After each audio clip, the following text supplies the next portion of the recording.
If you teach a vinyasa practice, highly likely that in the practice you're teaching a lot of sun salutations. In one of the previous videos where I talked about sequencing, I talked about building towards a peak pose and thinking about what you need to do to adequately warm and prepare the body for that peak pose.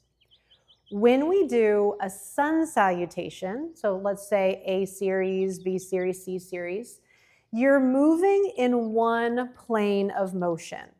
You take the arms up, you fold, you step back. So everything is either in this flexion or extension of the spine. So I'm only moving in what's called the sagittal plane. So the sagittal plane, it divides us from right and left, and it moves us through flexion and extension. But we are three-dimensional beings and we move in all directions. So we have the frontal plane, which cuts us from front of the body to the back of the body. And this is where we have our abduction and adduction, this kind of thing. And then we have the transverse plane, cuts us from bottom of the body to top of the body. And that's where we get rotation.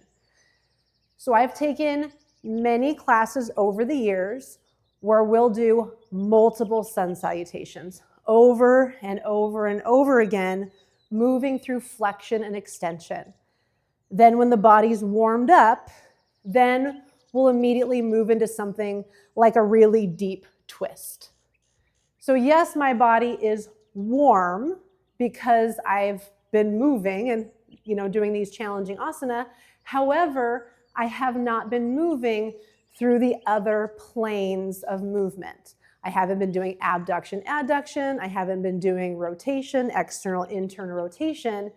So if I'm just doing a strict A series, B series sun salutations, I am not ready to then move into like really deep twists or really deep lateral bends because that was not included in the practice.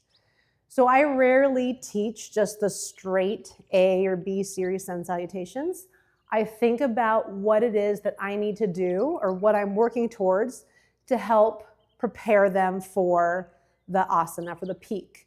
So if I'm doing twists, maybe I'm adding that rotation throughout the sequence, doing stuff like this, building up, warming up, so that eventually if I am coming into something like a chair twist or a lunge twist, that you've seen several twists throughout the practice.